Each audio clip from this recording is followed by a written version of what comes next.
कर लेना। ठीक है चलो, तो ये हो गया मेरे पास कितना बेटा, I am audible to everyone? Yes, sir. Yes, sir. Okay, h square is your 100, 100 minus u square is equals to ये 2 चले जाएगा, तो this will become for me 10 into your h. This will be equal to your 10 into your h part equation. आया सभी को? So this is my equation number 1. Okay. So again sir, मान के चलो total height मैं मान के चल रहा हूँ h for a to c. अगर मैं मान के चल रहा हूँ for your a to c का मोशन के लिए, from a to c distance traveled will be equal to again v square minus of u square is equals to a into s. तो फाइनल वेलोसिटी कितनी हो जाएगी बेटा? v final will be equal to your 0 minus of ये हो जाएगा u square is equals to your 2 acceleration due to gravity is minus g into total height is nothing but h. तो ये हो गया minus u square is equals to minus of 2g into your capital. तो ये minus minus cut गया, this minus is getting cancel. तो u square is equals to कितना आ रहा? g की वैल्यू 10 ले लो, 2 into 10 into your h, that will be equal to your 20 times of your h. तो ये हो गया इक्वेशन नंबर 2. तो I can use this equation number 1 in your equation number 2. So from 1 and 2 see what I can get from 1 and 2. So this will be your 100 minus u square की value कितनी आई? 20 into your h, that will be equal to 10h. minus 20 को इधर ले लो, so that will become for me your 100, so that will be equal to 38. एक zero चले जाएगा, so h will be equal to your how much? 3 by 10, that will be equal to 0.3. होता है ना? नहीं सर 10/3 होना, देखिए 10/3 होना. Yes, हाँ sir. 10/3 माइनस 20 इधर चले गया, तो दिस इज नथिंग बट 10/3. तो कितना आ रहा है? 3.33. कुछ गलत किया क्या मैंने? नहीं सही किए. 20h. कितना बेटा? 3.33 मीटर. 3.33. 33. आंसर कितना दे रखा?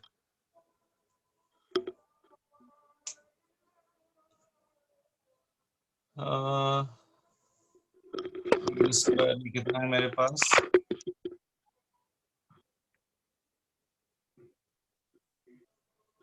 सर जब एसी से इट अरे इज सॉरी कवरिंग द ये गलत लिया ना बेटा. यू स्क्वायर की वैल्यू यहाँ से कितने बराबर ही है? 100 माइनस यू स्क्वायर बराबर ही लिया ना? हाँ बेटा, 100 is equals to u square minus this will be equal to your. यहाँ पर कुछ गलत किया मैंने. फर्स्ट इक्वेशन में देखो बॉडी आपको ऊपर फेंक रहे हो, तो ये कितना हो जाएगा? माइनस होगा ना. यहाँ पर देखो बॉडी ऊपर फेंक रहे हो, तो एक्सेलरेशन ड्यू टू ग्रेविटी कितनी आ जाएगी? माइनस जी ना. ऊपर से नीचे आ रही थी प्लस जी है, तो मैंने यहाँ पर जी की वैल्यू 10 लिया हुआ. यहाँ पर कितना आना चाहिए? -10 आना चाहिए. तो ये हो जाएगा यहाँ पर -10. तो ये अगर -10 है यहाँ पर, तो देखो क्या हो जाएगा, ये गलत हो जाएगा. एक्सेलरेशन ड्यू टू ग्रेविटी बेटा, जी की वैल्यू यहाँ पर मैंने माइनस लिया है ना. सेकंड वन में भी माइनस से होना चाहिए ना, फर्स्ट वन में भी माइनस होना चाहिए. यहाँ पर ए की वैल्यू जो है ये will be equal to minus of g, यानी -10 लेना. तो यहाँ पर -10 डालो, तो ये minus of 10 into g h आ जाएगा, यानी this will be equal to minus, यानी 100 विल बी इक्वल टू, अगर ये इधर लेके जा रहा हूँ तो ये हो जाएगा 20h माइनस 10h आएगा. यानी 20 minus 10, this will be equal to 10 into your h, this will be equal to 100. ये जीरो चले गया, so h will be equal to your 10 meters. ठीक है, ये माइनस इधर चले जा रहा है ना बेटा? Yes, sir. Yes, sir. Clear है? Yes, यहाँ पर sir. स्मॉल कैलकुलेशन मिस्टेक किया था मैंने. Acceleration due to gravity g 10 नहीं है, this will be equal to -10 because your body is been projected in the upward direction. तो ये value will be equal to -g. तो ये जो हो जाएगा यहाँ पर हो जाएगा ये minus, so it is -10. So the remaining thing is everything is fine. For चलो क्वेश्चन नंबर नेक्स्ट वन ले लो. क्वेश्चन नंबर नेक्स्ट वन क्या है देखो, 9th one. A body is being projected vertically upwards. The time corresponding to the height h while ascending and while descending are t1 and t2 respectively. Then velocity of the projection is how much? I hope everyone might have been done this question.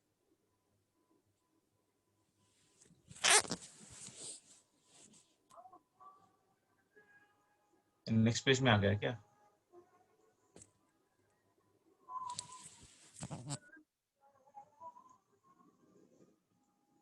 Okay चलो, पता नहीं कहाँ कहाँ आ गया।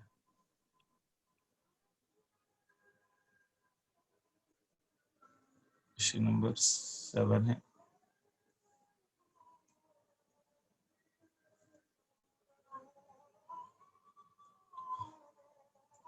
यहाँ कर दिया मैंने।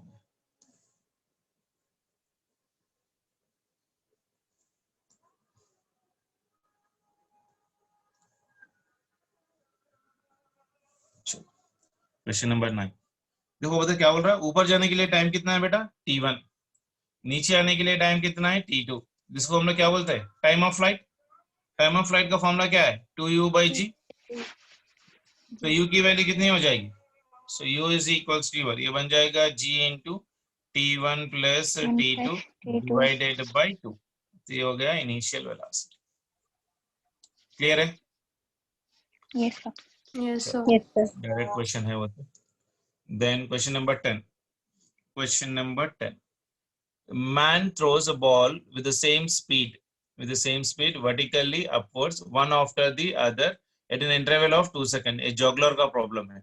What should he, generally shortcut formula बता देते हैं, लेकिन मैंने शॉर्टकट फॉर्म्स इसलिए नहीं बताया स्टार्टिंग में क्योंकि वो लास्ट मोमेंट तक याद नहीं रहते, इसलिए इक्वेशन से पहले आप लोग 1 से 2 बार प्रैक्टिस करो। चैप्टर होने के बाद मैं आपको पूरों के शॉर्टकट्स एक जगह लिखा देता हूँ। अगर आप लोग याद रख सकते हो तो अच्छी बात है, नहीं तो मैं प्रीफर नहीं करता उतना ज्यादा। अगर हो रहा है तो काइनेमेटिक इक्वेशन जितने भी आते हैं डायरेक्ट फॉर्मूले बेस्ड आ जाते हैं, तो 99% निकल जाते हैं, उतने लेवल पे जाने की आप लोग को जरूरत ही नहीं पड़ती। चलो, a man throws a ball with the same speed vertically upwards one after the other। मान के चलो आपके हाथ में 10 पेन है, आप एक एक पेन 10 मीटर पर सेकंड के हिसाब से ऊपर फेंक रहे हो। तो उसने क्या बोला, कितने टाइम के इंटरवल के बाद, 2 सेकंड के बाद। आपने मैजिक ट्रिक वगैरह देखा होगा, कभी स्टेज पे लोग करते हैं basically. So what should be the speed of the thrown so that more than 2 balls are in the sky at the same time। ठीक है ना, मेरे पास अगर 3 बॉल है, मान के चलो अगर एक बॉल मेरे हाथ में है, तो every time the 2 balls should be in your eight, यानी मेरे पास टोटली कितने बॉल्स होना चाहिए, 4 5 जितने भी हो, डिपेंड करता है बेसिकली। तो man throws a ball with the same speed vertically upwards one after the other at an interval of 2 seconds। what should be the speed of the throw so that more than 2 balls are in the sky at the time, यानी more than 2 balls are in the sky। so given g value is 9.8 part elevation।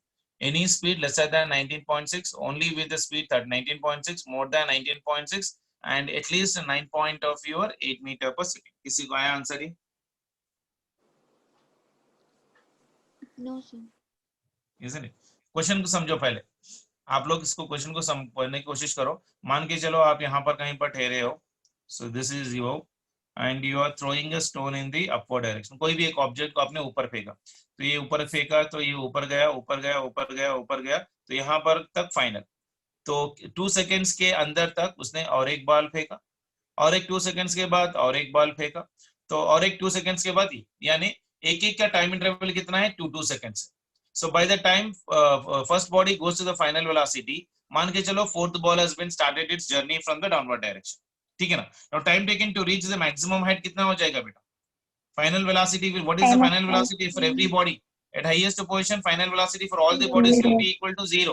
so I can use the relation v is equals to u plus of your 80, v is equals to u plus of your 80। v final कितना हो जाएगा 0, that is equal to u। acceleration due to gravity आप ऊपर फेंक रहे हो, तो this will be equal to minus g, so this will be minus g into your time taken to go up। तो कितना हो रहा है, time taken to reach the maximum height will be equal to your how much for me बेटा, समान के चलो सम t। Clear है, यानी u will be equal to g into your t। Clear है? Yes, sir. जी की वैल्यू कितनी है, 9.8। टाइम कितना दे रखा है, 2 सेकंड्स के इंटरवल, 2 सेकंड का इंटरवल, यानी 2 सेकंड्स के बाद एक फेंक रहा है, तो दूसरा बॉडी जो है ना वापस आ रहा है, इसलिए मैंने टोटल टाइम ले लिया। तो यहाँ पर टाइम कितना है, 2 सेकंड्स। 9.8 into t कितना बन जाएगा बेटा, 19.6, यानी इसकी velocity. So man throws the ball with the velocity of 19.6 metre per second, then after 2 seconds it will reach the maximum height। so he's throwing the second ball, the first ball will be at the top when he's throwing the third ball। so first will come to the ground and the second will go to the top। so therefore only 2 balls are in the air every time। ठीक है ना। by the time it is been reached here बेटा, ये body जो है ना, ये body travel करके फिर नीचे आ गया, ये फर्स्ट वाला बॉल। ठीक है। सो जैसे ही नीचे आ गया, सेकेंड बॉडी ऊपर गया।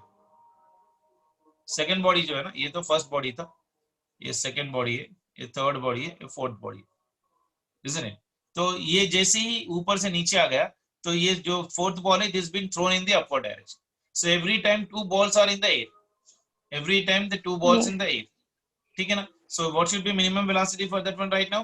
19.6 part. That means 19.6. if he wants to throw more than two balls in the air, he should throw the ball with a speed greater than 19.6. है कि नहीं? Yes, sir. 19.6 से ज्यादा होना चाहिए, मोर देन टू बॉल्स होना बोले तो। अगर दो ही बॉल होना बोलो तो एग्जैक्टली 19.6 हो गया तो काफी है मेरे पास, क्योंकि दो बॉल में एक बॉल को ऊपर जाने के लिए कितना टाइम लग रहा है, टाइम ऑफ फ्लाइट में 2 सेकंड्स लग रहा है, तो दूसरा बॉल के लिए उतना ही टाइम लगेगा। यानी अगर एक एक बॉल को मैं 19.6 मीटर से फेंकूं तो दो बॉल में, अगर एक बॉल को मैं every time I can keep in the air, अगर दो से ज्यादा बॉल मुझे एयर में रखना है तो this velocity should be greater than 19.6 part of relation. तो इसका आंसर क्या लिखोगे आप right now here? Any speed equal to any speed lesser than 19.6, ये भी नहीं होगा, only with a speed Third option. 19.6, more than 19.6, at least 9.8, तो फोर्थ भी नहीं होगा। ये दो में 90% बच्चे कंफ्यूज होते हैं कि ओनली विद स्पीड 19.6 लिखना है कि मोर देन लिखना है। अगर दो ही बॉल होना है तो 19.6 से, दो से ज्यादा होना है तो you should be having a velocity greater than 19.6 से होना चाहिए, यानी थर्ड ऑप्शन इसका आंसर होना चाहिए। क्लियर है? Yes. Sir. ठीक है ना? सर एक बार वो बॉल्स का मोशन समझाइए। देखो बेटा, एक बॉल आपने ऊपर फेंका, 2 सेकंड के बाद और एक ने फेंका, 2 सेकंड के बाद जब ने आपने फेंका तो ये बॉडी जो है ना ऊपर जाके रिटर्न आ गई, फर्स्ट बॉडी। ये जो मैंने Yes, स्पीड sir. निकाली है फॉर 2 सेकंड, एक बॉल के लिए निकाली है ना बेटा। Yes, sir. मैक्सिमम हाइट के पास फाइनल वेलोसिटी कितनी होती है? 0। तो ये बॉल 0. यहां से होते हुए ऊपर जाके फिर रिटर्न आ रहा है, तो उसके बाद आपने सेकंड बॉल फेंका, तो total time taken for the first ball is how much for me? 2 seconds. यानी 2 कितनी seconds. वेलोसिटी से उसको फेंकना चाहिए so that it will come back to the hand position. 19.6 से अगर फेंको तो सेकंड बॉडी आप ऊपर फेंकोगे, by the time second body is been thrown the first body is into your hand. मान के चलो आपके हाथ है, एक हाथ में आपके पास 2 पेन है, तो आपने फर्स्ट पेन फेंका, उसके बाद अब सेकंड पेन भी फेंका 2 सेकंड के बाद, यानी 2 सेकंड के बाद आपने दूसरा पेन फेंका, मतलब क्या? फर्स्ट सेकंड आपके हाथ में आ चुका है, नजदीक आ रहा है, तो आप क्या करोगे? अरे बाल नजदीक आ रहा है तो आप सेकंड पेन को ऊपर फेंक दोगे और फर्स्ट बॉल को पकड़ लो। Yes, sir. है कि नहीं? Yes, sir. समझ में आया? अच्छा क्वेश्चन है। 2 पेन का लॉजिक लेके चलो। पहले 2 बॉल अगर हाथ में है आपके, अगर आपके पास हाथ में बॉल्स अगर या पेन है वगैरह, तो आपने दो पेन अगर हाथ में है तो आप एक पेन को आप ऊपर उछालो, और जैसे ऊपर उछाल के जब नीचे आएगा तो सेकंड पेन को भी ऊपर उछालो। तो जब पहला पेन आपके हाथ में आ रहा है तो आपका सेकंड पेन का कितना जा रहा है? मैक्सिमम हाइट जा रहा है, ठीक है ना? Yes, तो sir. आपने जब फर्स्ट Okay. बॉल को फेंका यहाँ से तो ये ऊपर गया, और जैसे ही ये ऊपर से नीचे आ रहा है तो आपने सेकंड बॉल को भी ऊपर फेंक दिया, तो ये टू एंड फ्रो मोशन कर रहा है लाइक दिस, एक ही बॉल। यानी अगर आपकी इनिशियल वेलोसिटी 19.6 है तो ये सेकंड बॉल को और फर्स्ट बॉल को हम लोग एवरी टाइम एक बॉल एयर में रख सकते हैं। अगर 2 से ज्यादा बॉल मुझे रखना है तो आपकी स्पीड कितनी होनी चाहिए? यानी आपके हाथ बहुत जल्दी स्पीडली काम करना होगा। आपने कभी देखा होगा टीवी वगैरह में जॉगर्स वगैरह करते हैं, बेसिकली 4-5 बॉल हाथ में ले लेते हैं, 1 से 2 बार number of times they will be keeping the balls in the air. देखा है आपने कभी? Yes, sir. Isn't it? So Yes, अगर 2 sir. बॉल रखना है तो 19.6, 2 से ज्यादा रखना है, it should be or more than 19.6, तो वो बात लॉजिकली याद रख लो। So it should be more than 19.6। चलो क्वेश्चन नंबर 11 ले लो बेटा। Two bodies A of mass 1 kg and B of mass 3 kg are being dropped from a height of 16 meters and 25 meters respectively. Then the ratio of the time taken by them to reach the ground will be equal to how much? Two bodies A and B of masses कितना बेटा? 1 kg and 3 kg are being dropped from the height of 16 meter and 25 meter। किसी को आया question है? 11th question देख लो basically. Yes, sir. एक height है ground से, यहाँ से एक हाइट है मान के चलो h1, तो यहाँ से एक बॉडी को आपने ड्रॉप किया जिसका मास कितना है बेटा? 1 kg, और एक बॉडी को आपने यहाँ से ड्रॉप किया जिसका मास कितना है बेटा? Mass is equals to 3 kg, और ये हो गया हाइट h, उतना ही दिया ना डाटा। तो उसने क्या बोला? Two bodies A and B of masses 1 kg and 3 kg have been dropped from a height of 16 meter and 25 meter, यानी h1 है 16 और h2 है 25 मीटर। उसके बाद उसने क्या बोला? रेस्पेक्टिवली उसने क्या बोला? कहाँ गया? Time taken. Ratio of the time taken by them to reach the ground, यानी ये सॉरी ये ऊपर जाके फिर नीचे आ रहा है, so time taken will be equal to how much, ratio of the time taken, sorry नीचे नहीं आ रहा, यहाँ से यहाँ तक जाने के लिए टाइम मान के चलो इसको t1 सेकंड्स ले रहा है, isn't it? यहाँ से यहाँ तक जाने के लिए इसके लिए t2 सेकंड्स लेगा, तो I can use the formula s is equals to u into t plus half into a into t square, जिसमें डिस्टेंस भी हो और टाइम भी हो। तो इनिशियल वेलोसिटी डिस्टेंस कितना है मेरे पास यहाँ पर 16, अपने बॉडी ऊपर फेंका तो इनिशियल वेलोसिटी कितनी हो जाएगी 0, so this one is your half into g into your t square, isn't it? ये हो गया इक्वेशन नंबर 1, ये हो गया t1। सेकंड वन के लिए 25 is equals to half into g into your t2 square, this is your equation number 2। तो अगर मैं दोनों को डिवाइड कर लूं तो कितना आ रहा है देखो बेटा, so it is 16/25 is equals to, this will become for me t1 square divided by your t2 square. T2 square. तो t1/t2 कितना बना, t1/t2 is equals to under root of 16/25, root 16 मतलब कितना 4, 4/5. Equal to 5, 4/5. तो ये हो गया 4:5 आ गया। Yes. Yes. Question number 12, a body is being released from the great height, हाँ बेटा, अगर ये लोग एक ही हाइट से फेंके जाते तो हाइट्स का रेशियो 1:1 बोल सकते हैं, हाँ हाइट का रेशियो 1:1 होता बेसिकली, क्योंकि मास से इंडिपेंडेंट है। मास ने डिपेंड नहीं करता बेटा, क्योंकि इसके अंदर काइनेमेटिक्स में हम लोग कहीं पर भी मास यूज नहीं कर सकते हैं, ओनली डायनामिक्स में यूज कर सकते हैं, ठीक है ना बेटा। ठीक है सर। 12th वन देखो बेटा, a body is being released from the great height falls freely towards the earth, another body is released from the same height exactly a second later, then the separation between the two balls is 2 seconds after the release of the second body is nearly how much। अच्छा वाला question है बेटा, पूरे questions by heart होना बेटा आप लोग को, यानी क्वेश्चंस के जो मॉडल्स है ना आपके दिमाग में इतनी बार अपने करे है ना कि ये मॉडल्स आप लोग को दिमाग में रहना है कि ऐसे वाले ऐसा करना है, आप बाकी के कुछ भी क्वेश्चंस करते रहोगे ना टाइम वेस्ट हो जाएगा। ये मॉडल बहुत काफी है जितना नीट के लिए जरूरत है, आप मेंस के लिए और एडवांस के लिए लिख रहे नहीं रहे हो कि जहां पर आपको डेप्थ में जाना है काइनेमेटिक्स के क्वेश्चन के लिए, खाली लॉजिक क्वेश्चंस करना है, क्वेश्चन जो फॉर्मूले बेस्ड में हो सकता है और 45 सेकंड्स के अंदर निकल जाए, यानी 30 सेकंड्स या 60 सेकंड्स के अंदर निकल जाए। काइनेमेटिक्स के क्वेश्चंस पूरे ऐसे ही होते हैं बेसिकली, अगर बहुत बड़ा क्वेश्चन दे दिया then it will be tough for everyone, जब आप लोग घबराने की जरूरत ही नहीं है। अगर बियॉन्ड द रीच दे दिया तो बहुत ही कम बच्चे लिखेंगे, तो जब आप वो कंपटीशन में भी नहीं आएगा वो क्वेश्चन। अगर आसान क्वेश्चन आ रहा है तो आपको करके आना, ऐसे वाले डायरेक्टली क्वेश्चन बेस्ड है, फॉर्मूले बेस्ड है, अब ऐसे वाले क्वेश्चन आप फिर छोड़ के आओगे देन उससे ज्यादा बड़ा ब्लेंडर कुछ भी नहीं होगा। तो so don't make yours unnecessarily research on the kinematics की मुझे वो बुक करना है ये बुक करना है, कुछ भी नहीं करना है, जितना आपको कराया जा रहा है उससे ही आप लोग खुश रह जाओ, 102 बार करो, डोंट थिंक कि सर ने वो मॉडल नहीं करा ये मॉडल नहीं करा।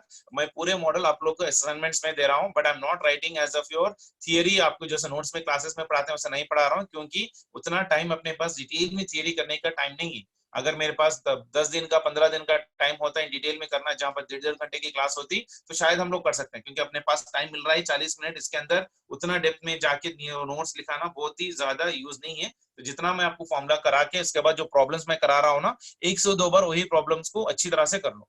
जो थोड़े स्मार्ट बच्चे हैं वो लोग ऑलरेडी कर चुके हैं तो लोगों का स्पीड बढ़ जाएगा, जो लोग अभी पहली बार सुन रहे हैं या पहली बार आप लोग आराम से कर रहे हैं तो 102 बार करो, कोई प्रॉब्लम नहीं, ठीक है ना। But don't waste the time unnecessarily behind the an number of your books. ये पूरे क्वेश्चंस आप लोग 2-3 बार करना है, मैंने एक बार करा दिया तो ग्राफ के प्रॉब्लम्स भी फिर आप 1-2 बार करना है, फिर एक बार करना है, then you will get an idea कि क्या हो रहा है क्या नहीं हो रहा है प्रॉब्लम के अंदर, ठीक है। चलो तो नेक्स्ट क्वेश्चन कौन सा है बेटा मेरे पास, क्वेश्चन नंबर 12 करना है ना। A body is released from the great height, falls freely towards the earth. Okay. Another body is released from the same height exactly a second later. Then the separation between the two bodies 2 seconds after the release of the second body is nearly how much। अच्छा question ये भी देखो logic question है, एक ही height से दो bodies को हम लोग छोड़ रहे हैं, एक ने हम लोग ने क्या किया ड्रॉप किया और एक बॉडी को हम लोग ने थ्रो किया, क्लियर है ना।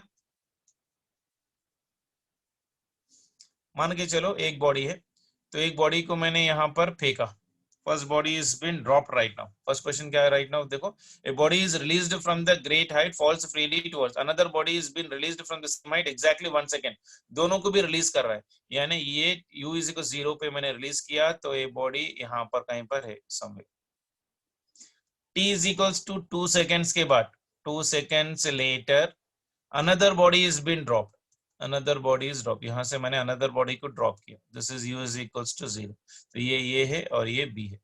तो थोड़ी देर के बाद ये बॉडी यहाँ पर ट्रैवल किया तो यहाँ पर कहीं पर आ गया, ठीक है ना। तो अब उसके बाद उसने क्या बोला, another body has been released from the same height exactly a second later.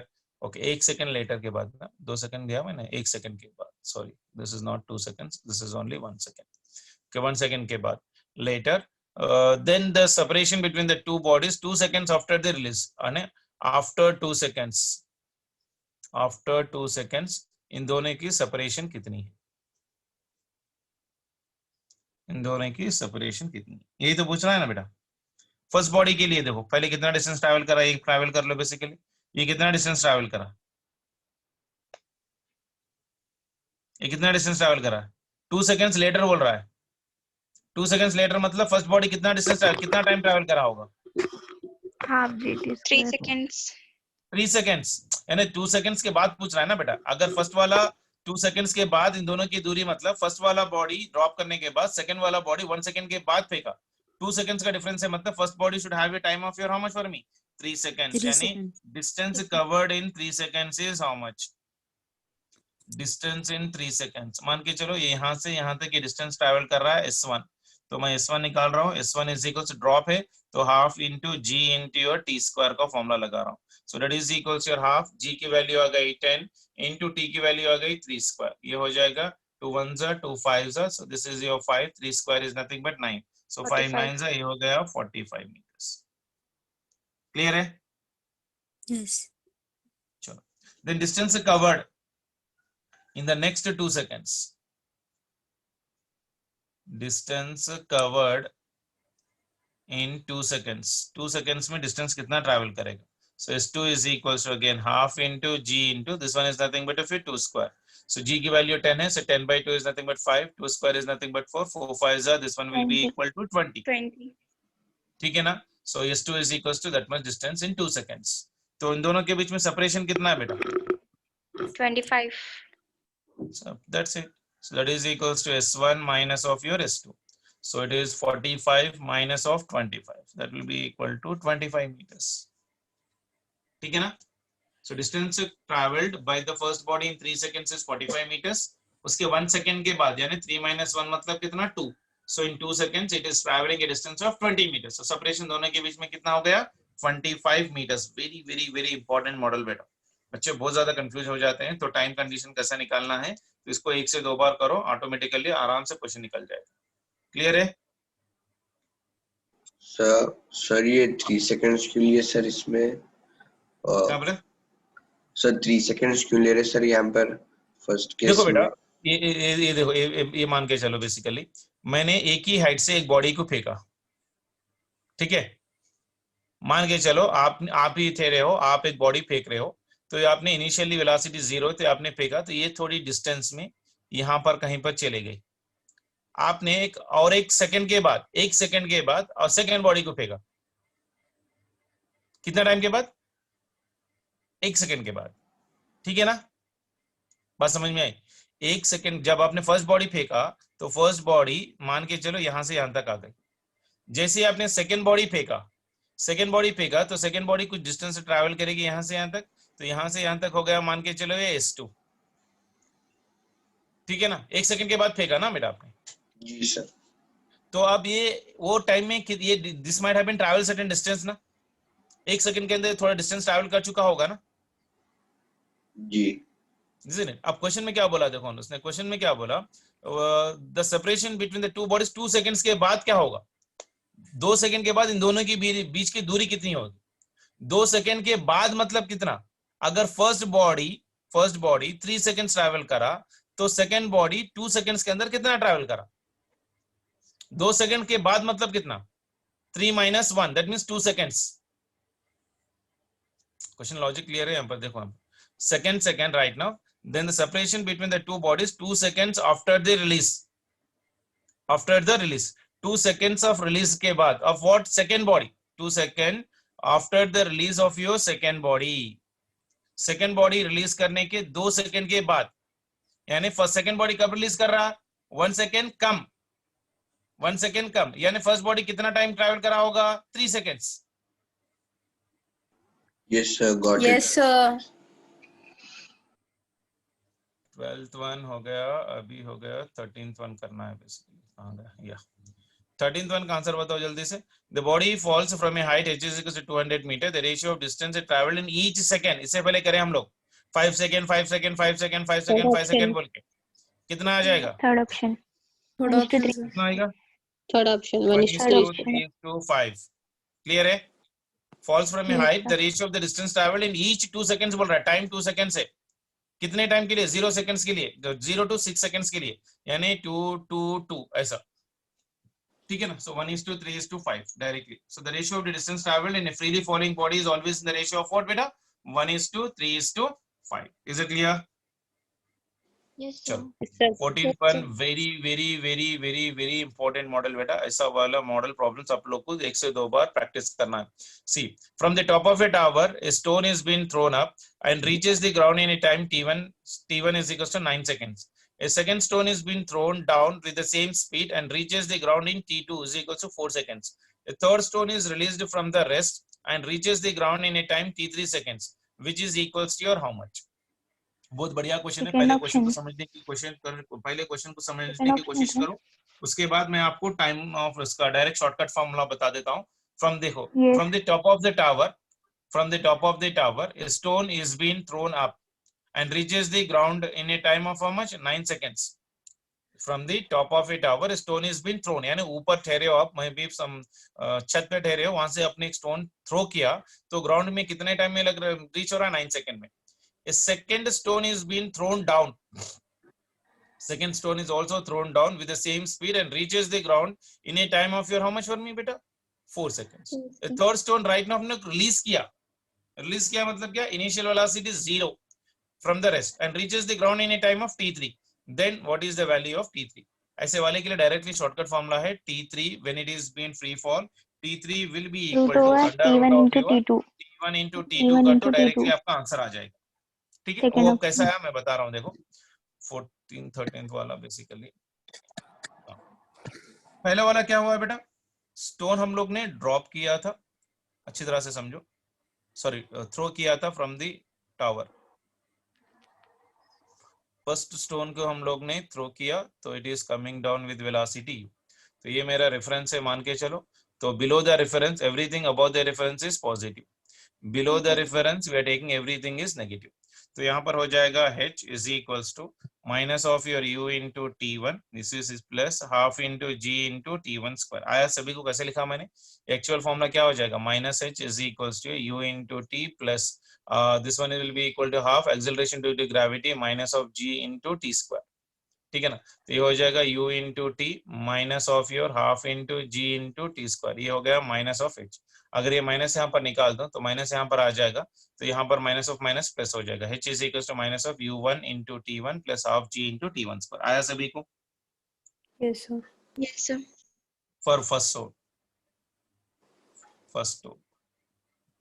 Second stone के लिए भी क्या हो जाएगा बेटा? जल्दी से बताओ रिलेशन। It is been thrown down for the second condition. देखो क्या हो रहा है, कहाँ गया question? The second stone is thrown down with the same speed. First one is been thrown up and the second one is thrown up. हाँ, first one is thrown up ना, तो रेफरेंस ग्राउंड से ले लेता हूँ मैं। ठीक है, सेकंड स्टोन के लिए आ जाएगा वैसा मतलब। तो पहला वाला तो अपने को ऊपर है, तो इसको ऐसा लिख लेता हूँ मैं।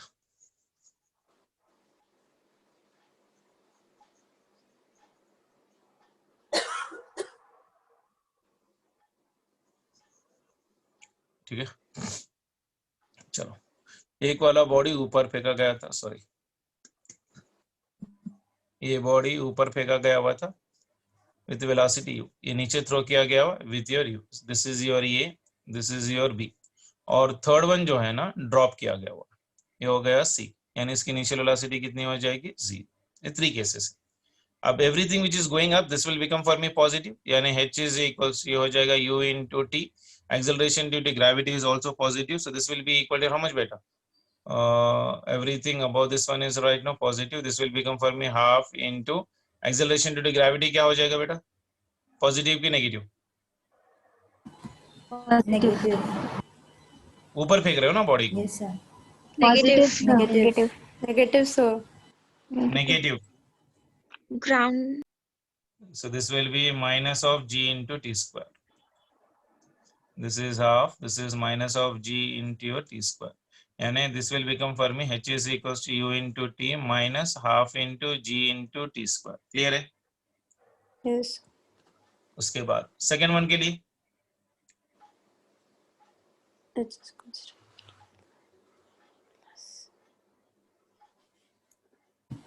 ut plus half ut square.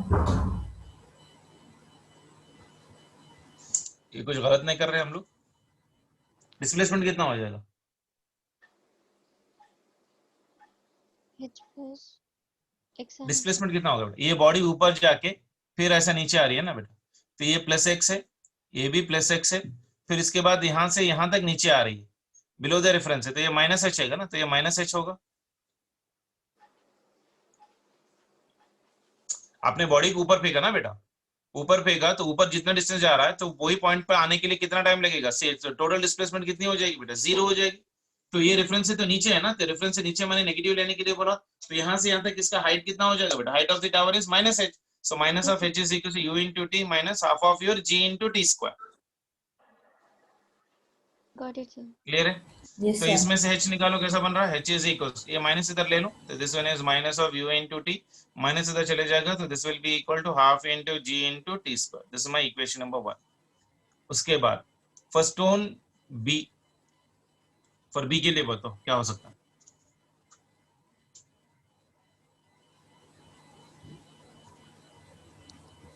minus है. ut minus half gt square. So next one is nothing but यहाँ से हो रहा है ना, आपने यहाँ पर से थ्रो किया हुआ है नीचे. सेकंड केस डिफरेंट है राइट नाउ. सो यहाँ से आपने थ्रो किया हुआ है बेसिकली, तो अगर ये मेरा रेफरेंस है राइट नाउ, तो u की वैल्यू कितनी हो जाएगी? So this is nothing but equal to your minus of your h is equals to, isn't it? So this one is equals to u into t. Acceleration due to gravity भी नीचे की direction में है.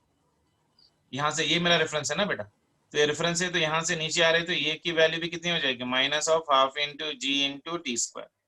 Clear है?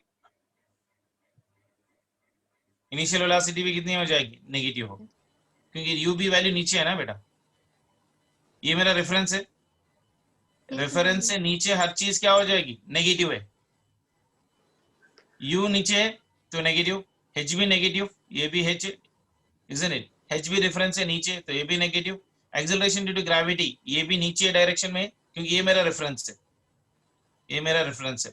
इस reference से everything down will be equal to negative, everything down will be equal to negative. Minus h is equal to minus ut minus half of your gt square. अगर यहाँ से मैं माइनस साइन निकाल दूं तो कितना बनेगा? कोई बता सकता है? Ut plus half gt square.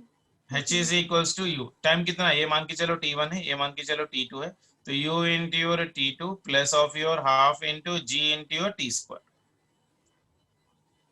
ठीक है? यहां से यहां तक फर्स्ट केस के लिए t1 ले रहा हूं मैं basically time. Okay, second case के लिए कितना आया? t2. क्लियर है? देन केस नंबर 3 देखो क्या हो रहा है. फॉर c क्या है? इनिशियल वेलोसिटी कितनी हो जाएगी? 0, क्योंकि थ्रो कर रहा है. ठीक है ना? तो height will be equal to how much बेटा? Minus h is equals to half of your minus g into your t3 square. ये माइनस और ये माइनस चले जाएगा, तो h will be equal to half into g into your t3 square, या बराबर. This is your equation number 3. Clear है? Yes, sir. 3 केसेस के लिए भी क्लियर है. एक तो बॉडी ऊपर फेंका, एक बॉडी ऊपर से नीचे फेंका, थर्ड बॉडी आपने ड्रॉप किया, तो तीनों के लिए मैंने इक्वेशन लिख दिया. तो फर्स्ट इक्वेशन आया मेरे पास कितना बेटा? h is equals to minus of your u into t1 plus half into g into t square. Second equation आया मेरे पास h is equals to u into t2 plus half into g to t2 square. और third equation आया मेरे पास h is equals to half into g into your t3 square. Clear है? Yes, sir. अब क्या करो right now? See it very carefully, seeing the equations carefully for everyone. I am writing all the equation, एक ही जगह लिख रहा हूं. देखो फर्स्ट इक्वेशन कितना आया था मेरे पास? h is equals to minus of your u into t1 plus half into g into your t1 square. This is my equation number 1. Next one कितना है बेटा, h is equals to u into your t2 plus half into g into ये हो गया t2 square, ये हो गया equation number 2. Sorry t2 square, ये हो गया इक्वेशन नंबर 2. और third one is h is equals to half into g into your ये हो गया t3 square. This is your equation number 3. ठीक है. I need the relation between t1 t2 t3. तीनों इंडिपेंडेंट टर्म्स है, तो कैसा करोगे आप, तीनों इंडिपेंडेंट टर्म्स है लेकिन तीनों के लिए हाइट सेम है, हाइट से तो क्या करोगे, इक्वेट फर्स्ट और सेकंड इक्वेशन को कर लो आप. फर्स्ट इक्वेशन को t2 से मल्टीप्लाई कर लो और सेकंड इक्वेशन को t1 से मल्टीप्लाई कर लो. ठीक है ना. So what I will do is right now see here multiply equation 1 by t2 and equation 2 by t1. क्यों, will be getting the relation in terms of t1 and t2. अगर इसको मैं multiply कर रहा हूं इन टर्म्स ऑफ ये t1 कितना हो रहा है, देखो दोनों को मल्टीप्लाई करो t2 से और इक्वेशन 2 के मल्टीप्लाई करो t1 and add both of them कितना हो जाएगा. इसको मैं h से मल्टीप्लाई कर रहा हूं, देखो h into your t1 that will be equal to minus of u into this one is t1 into t2 plus half into g into t1. ये कितना हो जाएगा बेटा, t1 स्क्वायर कितना हो जाएगा, देखो